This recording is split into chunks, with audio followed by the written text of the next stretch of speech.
अस्सलाम वालेकुम viewers. Today our lecture is lecture 12। Exercise जो है वो हमारे पास 1.2 है और इसी का क्वेश्चन नंबर 2 उसका पार्ट हम फोर जो है वो मैंने आपके साथ डिस्कस किया अपने लेक्चर 11 में। 3 भी आपके साथ जो है उसी लेक्चर में मैंने आपके साथ डिस्कस किया। अब जो मैंने आपके साथ डिस्कस करना है वो मेरे पास जो है वो क्वेश्चन नंबर 5 है, जो कि मेरे पास एक्सरसाइज 1.2 के क्वेश्चन नंबर 2 का पार्ट जो है वो 5 है। यहाँ पर भी हमने जो है वो एक्सपोनेंशियल फॉर्म ही मेथड इस्तेमाल करना है। यहाँ पर भी हमने इसको सिंप्लीफाई करना है, हमने इसको एक सिंपल फ्रैक्शन की फॉर्म में लेके जाना है जहाँ पर हमारे पास जो है वो एक्सपोनेंशियल की फॉर्म ना हो। अगर एक्सपोनेंशियल की फॉर्म हो भी तो वो हमारे पास वेरिएबल की फॉर्म में हो, लेकिन हमारे पास अगर एक टर्म एक नंबर की फॉर्म में दिया गया तो उस पर हमारे पास जो है वो एक्सपोनेंशियल की फॉर्म नहीं होनी चाहिए, उसको हमने मोर सिंप्लीफाई करके लिखना है। क्वेश्चन है हमारे पास 5 डॉट डॉट हमारे पास मल्टीप्लिकेशन का साइन होता है, ये हमारे पास मल्टीप्लिकेशन को शो करता है। डॉट जो है वो मल्टीप्लिकेशन है, इसको मल्टीप्लिकेशन के साइन में भी लिख सकते हैं। तो सो कंफ्यूज नहीं होना कि हमारे पास डॉट क्या है, तो डॉट हमारे पास मल्टीप्लिकेशन है। 5 डॉट इंटू हमारे पास ये इंटू का साइन, ये छोटी ब्रैकेट होती है इसको हम इंटू कहेंगे। 25 और इसकी पावर जो है n+1 है। इसी तरह से 25 माइनस 25 डॉट 5 to n। अब यहाँ पे हमारे पास 5.5 to n+3 है इसकी पावर, और फिर -25 n+1 है। नेक्स्ट इसका सोल्यूशन है जो कि मैं आपके साथ स्टेप बाय स्टेप जो है वो डिस्कस करूँगी। आपने कोई भी स्टेप जो है इसका मिस नहीं करना। अगर आप मिस कर देंगे तो आपको इसके सारे स्टेप्स की समझ नहीं आएगी। वीडियो को ध्यान के साथ देखना है ताकि आपको सारे के सारे स्टेप्स जो हैं वो अच्छे तरीके से समझ आ सकें। 5 डॉट मैंने क्वेश्चन को दोबारा वैसे ही मेंशन किया ताकि आपको समझ आ जाए कि हम क्वेश्चन कहाँ से स्टार्ट कर रहे हैं। क्वेश्चन को मैंने वैसे ही लिखा, फिर उसके पास मेरे पास जो था यहाँ पे 25 एक बड़ा डिजिट था, यहाँ पर भी 25 बड़ा डिजिट है, यहाँ पर भी मैं क्या करूँगी इसकी फैक्टराइजेशन कर दूँगी। फैक्टराइजेशन करके मैं इसको एक जो है वो सिंपल एक्सपोनेंशियल की फॉर्म में, जहाँ पर सिर्फ पावर और एक नंबर और उसकी पावर में शो किया गया हो, 2 डिजिट्स ना हो। 2 डिजिट्स में फर्स्ट टाइम हमारे पास 9 होता है तो हम उसको भी जो है वो एक्सपोनेंशियल की फॉर्म में लिख सकते हैं। 3 3 9 होता है, तो 3 की पावर 2 लिखेंगे तो हमारे पास 9 आ जाता है। इसी तरह से हमारे पास 5 डॉट 5 स्क्वायर n+1 है, -5 स्क्वायर आ जाएगा। यहाँ पर देखिए मेरे पास 25 इसकी फैक्टराइजेशन की तो मेरे पास 5 का स्क्वायर आ जाएगा। यहाँ पर की तो मेरे पास 5 का स्क्वायर आ जाएगा, लेकिन इसकी पावर ऐसे ही रहेगी। देन इसके बाद मेरे पास जो है वो 5 डॉट 5 to n+3 है, तो यहाँ पर इसकी जो है वो मैं फैक्टराइजेशन नहीं करूँगी क्योंकि 5 पहले मेरे पास एक सिंगल टर्म की फॉर्म में है। तो 25 मेरे पास जो है वो इसकी फैक्टराइजेशन करूँगी, जो कि मेरे पास आ जाएगा 5 5 25 आ जाएगा, 5 का स्क्वायर आ जाएगा और इसकी पावर n+1 आ जाएगी।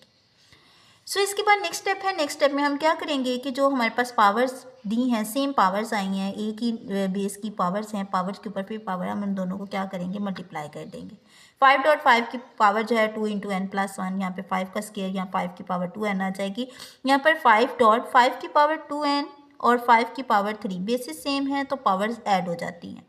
अगर आपके पास एडिशन की फॉर्म में पावर्स दी हैं तो आप उसको जो है वो बेसिस की फॉर्म में लिख सकते हैं, अलग अलग बेस करके आप उसको लिख सकते हैं।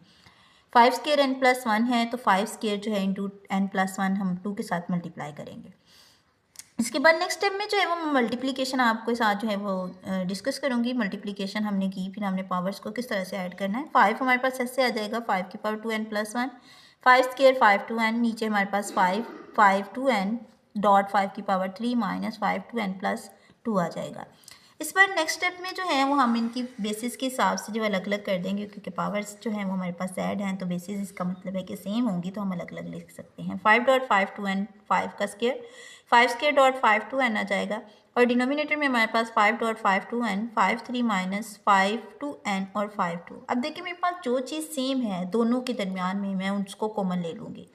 इसमें मेरे पास 5 की पावर 2n भी है, इसमें भी है, यहाँ पर 5 स्क्वायर पहली टर्म में भी है और यहाँ पर सेकंड टर्म में भी है, मैं दोनों कॉमन ले लूँगी। तो मेरे पास जो अंदर बचेगा वो मेरे पास ये बचेगा 5, क्योंकि ये दोनों जो हैं वो हमारे पास बाहर कॉमन में चली जाएंगी और ये भी हमारे पास बाहर कॉमन में जाएगा, तो इसकी जगह 1 आ जाएगा और यहाँ पर 5 आ जाएगा। फिर इसके बाद नीचे वाले में देखते हैं डिनोमिनेटर में उसकी 2। अब ये 5 की पावर 2n इसके साथ कट हो जाएगा, 5 स्क्वायर इसके साथ कट हो जाएगा और यहाँ पे हमारे पास 5 स्क्वायर -1 आ जाएगा। अब 5 -1 मेरे पास जो होता है वो हमारे पास 4 होता है, और 5 का स्क्वायर 25 होता है, तो 25 -1 हमारे पास 24 आ जाएगा। अब देखिए इसको मैं मज़ीद कट कर सकती हूँ, ये मेरे पास जो है वो कट हो सकता है। 4 1 और 4 6 जो है वो 24 होता है। 4 के टेबल के साथ मैंने इसको कट किया तो मेरे पास इसका आंसर जो है वो ये आ गया, मोर सिंप्लीफाई की फॉर्म में। क्वेश्चन नंबर 2 का पार्ट नंबर 9 हमारे पास लास्ट पार्ट है। सो इसको हम जो है वो सॉल्व करते हैं। जैसे पीछे वालों को सॉल्व किया इसी तरह से इस क्वेश्चन को भी सॉल्व करेंगे। क्वेश्चन नंबर 9 है। क्वेश्चन नंबर 9 में भी हमारे पास 5 की पावर n+3 है और 6.5n+1 है। और नीचे हमारे पास डिनोमिनेटर में 9 क्रॉस जो है वो 5 की पावर n है -4 क्रॉस 5 की पावर n है। इस क्वेश्चन को हम ऐसे ही लिखेंगे सो फर्स्ट स्टेप में जैसे पीछे लिखा। इसके बाद जो है इनकी पावर्स को हम अलग अलग कर देंगे। जैसे 5 की पावर n, 5 की पावर 3 -6 और 5 की पावर n और 5 1। फिर उसके बाद जो है वो 9 क्रॉस 5 की पावर n -4 क्रॉस 5 की पावर n। ये तो हमारे पास पहले ही सिंपल जो है वो अलग अलग दिए गए हैं। फिर इसके बाद जो है हमने क्या करना है कि 5 की पावर n को हमने जो है वो कॉमन ले लेना है। दोनों में से देखिए इसके अंदर भी है और इस टर्म के अंदर भी है और नीचे से भी हमारे पास इस टर्म में भी है इस टर्म में भी है। सो हम इन दोनों में से 5 की पावर n जो है वो कॉमन ले लेंगे। जब दोनों में से 5 की पावर n कॉमन लेंगे तो यहाँ पे हमारे पास 5 की पावर 3 बचेगी और -6 बचेगा और डॉट 5 बचेगा। सो डिनोमिनेटर में हमारे पास जब 5 की पावर n हमने कॉमन ली तो हमारे पास क्या बचेगा 9 और यहाँ से -4 कॉमन बचेगा। 5 की टर्म n पावर n है और यहाँ पे 5 की पावर n दोनों कट हो जाएंगे क्योंकि यहाँ पे अगर ये पॉजिटिव में है तो ऊपर लेके जाएंगे तो ये नेगेटिव में हो जाएगा। तो 5 की पावर n माइनस n जो है वो हमारे पास 0 सो 1 आ जाएगा। फिर इसके बाद जो है वो हमारे पास 5 5 25 और फिर 25 को 5 से मल्टीप्लाई करेंगे तो 125 आ जाएगा। सो 6 5 30 और 9 -4। अब देखिए 125 -30 करेंगे तो हमारे पास 95 आ जाएगा। सो 9 -5 करेंगे तो हमारे पास जो है वो 5 आएगा। सो इसको मज़ीद हम कट कर सकते हैं 5 के टेबल पर। देखिए 5 1 जार 5 1 जार और फिर हमारे पास जो है वो 4 बचेगा। तो सो 5 9 जार 45। तो सो 19 जो है वो हमारे पास इसका जो है वो सिंपलेस्ट आंसर है जो कि हमारे पास सिंपलेस्ट फॉर्म में आ गया। आई होप कि आपको मेरा आज का लेक्चर जो है वो समझ आ गया होगा। तो लाइक कमेंट्स और सब्सक्राइब करना मत भूलिए ताकि आपके पास हमारी नेक्स्ट वीडियोस जो हैं वो आती रहें और आपके लिए आसानी लाती रहें और आप जो है वो इस तरह से इजी मैथ जो है वो समझते जाएं और नई वीडियोस नए तरीके और मैथ को सॉल्व करने के आप तक पहुंच सके। Thank you so much. इसके बाद हमारे पास नेक्स्ट क्वेश्चन है। क्वेश्चन नंबर 6 है। क्वेश्चन नंबर 6 भी कुछ जो हमारे पास क्वेश्चन नंबर 5 था उससे मिलता जुलता है। यहाँ पर n था, यहाँ पर हमारे पास x है। सो ये क्वेश्चन भी उसी तरह से है, ऑलमोस्ट उसी जैसा है, लेकिन मैं आपके साथ जो है इसके स्टेप पूरे जो है वो डिस्कस करूँगी। मैं कोई भी स्टेप जो है वो आपके साथ मिस नहीं करूँगी। तो अच्छे तरीके से इस क्वेश्चन को भी आप जो है स्टेप बाय स्टेप समझ लीजिएगा ताकि आपको इसका सोल्यूशन जो है वो ईजीली निकालने में जो है आसानी हो जाए।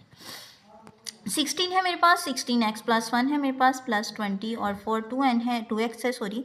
तो 2 की पावर x -3 क्रॉस x की पावर जो है वो x 8 की पावर x + 2 मेरे पास ये क्वेश्चन दिया गया। इस क्वेश्चन को मैंने ऐसे ही मेंशन किया। इस क्वेश्चन को जब मैंने ऐसे ही मेंशन किया सो इसके बाद हम इसका जो है वो नेक्स्ट स्टेप करेंगे। नेक्स्ट स्टेप में हमने जो है वो इसकी फाइंड करनी है कि हम यहाँ पे फैक्टराइजेशन करेंगे जो कि हमारे पास डबल हमारे पास नंबर दिया गया है। जैसे मेरे पास यहाँ पर 16 है, मेरे पास 20 है, 16 है 20 है मेरे पास, फिर उसके बाद जो है वो मेरे पास 8 है। तो मैं इसकी जो है वो आपके साथ फैक्टराइजेशन करूँगी। जब मैं आपके साथ इसकी फैक्टराइजेशन करूँगी तो सो फैक्टराइजेशन करने के लिए मैं पहले 16 की फैक्टराइजेशन करूँगी फिर 20 की फैक्टराइजेशन करूँगी। जब 16 की करूँगी फिर उसके बाद 20 की तो सो मेरे पास जो है वो कुछ पावर की फॉर्म में एक नंबर आ जाएगा एक्सपोनेंशियल की फॉर्म में। मैंने फॉर जो है वो 16 की 2 8s are 16, 2 4s are 2 2s are और 2 1s are आ जाएगा। फिर इसके बाद मैंने यहाँ पे 2 की पावर 4 लिख दी क्योंकि यहाँ पे 16 था तो 2 की पावर 4 इंटू x + 1 इसकी पहले भी पावर उसने क्वेश्चन में मेंशन की हुई है +2 की पावर 2 क्रॉस 5 और यहाँ पर मेरे पास जो है वो 4 है तो 4 की पावर 2 का स्क्वायर आ जाएगा। तो सो उसकी पावर पहले भी दी है जो कि 2x है।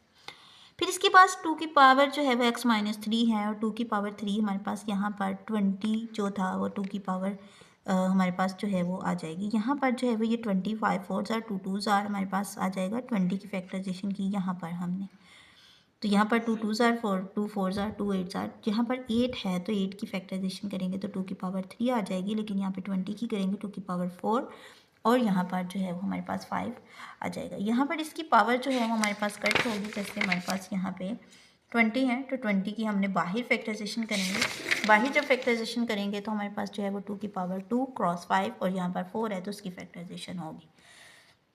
फिर इसके बाद जो है वो नेक्स्ट हम मल्टीप्लिकेशन करेंगे उसकी पावर्स को, उसकी एक्सपोनेंशियल फॉर्म्स को हम जो है वो मल्टीप्लाई करेंगे। जब हम उनको मल्टीप्लाई करेंगे फिर उसके बाद जो है हम नेक्स्ट स्टेप की तरफ चलते हैं। यहाँ पे देखिए हम पावर्स को मल्टीप्लाई करेंगे। यहाँ पर पावर्स की ये थी, जो 2 2 ज़ार हमारे पास जो है वो 4 हो जाएगा, 2 2 ज़ार हमारे पास 4 हो जाएगा, 4x आ जाएगा। यहाँ पे 2 की पावर x माइनस 3 है, 2 की पावर 3 है, x प्लस 2 है हमारे पास। इसको मल्टीप्लाई किया तो हमारे पास 2 की पावर 4x आ जाएगा, प्लस 4 है हमारे पास। सो इसके बाद जो है हम नेक्स्ट स्टेप में जो है वो हम लेके चलेंगे कि हमारे पास यहाँ पे 2 की पावर 4x प्लस 4 है, तो प्लस 2 की पावर 2 क्रॉस 5, और यहाँ पर 2 की पावर 4x है। यहाँ पे 2 की पावर x, 2 की पावर माइनस 3 और क्रॉस 2 की पावर 3x और 2 की पावर 6 आ जाएगी। यहाँ पर हम इसकी पावर्स को अलग अलग करेंगे, हमारे बेसिस अलग अलग करके हम इसको लिखेंगे। जब हमने इसको 2 की पावर 4x प्लस नहीं लगाएंगे, डॉट लगाएंगे, क्योंकि मल्टीप्लिकेशन में हमारे पास बेसिस सेम हो तो पावर्स ऐड होती हैं। प्लस 2 की पावर 2 5, 2 की पावर 4x। नीचे वाले में हम भी इसको ऐसे ही लेके चलेंगे, 2 की पावर x, 2 की पावर माइनस 3 क्रॉस 2 की पावर 3x और 2 की 6। अब देखें इसमें हमारे पास 2 की पावर 4x इधर भी है और इधर भी है, हम इन दोनों में से कॉमन ले लेंगे। यहाँ पे भी 2 की पावर 2 है, यहाँ से भी हम 2 की पावर 2 लेंगे तो 2 की पावर 2 बच जाएगी। जब हमने 2 की पावर 4x कॉमन लिया और 2 की पावर 2 कॉमन ली तो हमारे पास यहाँ पर 2 की पावर 2 बचेगी और यहाँ पर हमारे पास 5 बच जाएगा, क्योंकि ये भी कॉमन में जाएगा, ये भी, और इसमें से 2 पावर्स बाहर जाएंगी और 2 अंदर रहेंगी, 2 की पावर 2 भी। फिर उसके बाद जो है वो हमारे पास नेक्स्ट क्वेश्चन में 2 की पावर 4x, 2 की पावर 2 जो है हमने कॉमन लिया तो अंदर ये बचा। अब यहाँ पे मेरे पास जो है वो 2 की पावर x, एक तो पावर x ये है और यहाँ पर 3x है, दोनों की बेसिस सेम है तो ये दोनों ऐड हो जाएंगे। इन दोनों की बेसिस सेम है और हमारे पास पावर्स भी ऑलमोस्ट मिलती जुलती हैं, क्योंकि x की वेरिएबल की फॉर्म में नहीं है तो सो हम इनको भी ऐड कर देंगे। अब जब इनको ऐड करेंगे हमारे पास जो है वो 2 की पावर x प्लस 3 हमारे पास 4x हो जाएगा। जब हमारे पास ये 4x की फॉर्म में जाएगा, ये हमारे पास 2 की पावर 4x डॉट 2 की पावर 2, 2 की पावर 2 प्लस 5 और यहाँ पे 4x और यहाँ पर 3। तो यहाँ पर ये वाली पावर जो है हम इसके साथ कट करेंगे, यहाँ से 2 पावर्स इसके साथ करेंगे, लेकिन इस स्टेप में नहीं, हम नेक्स्ट स्टेप में इसको कट करेंगे। अब जब इस स्टेप में हम कट करेंगे 2 की पावर 4x, 2 की पावर 2 4 जाएगा।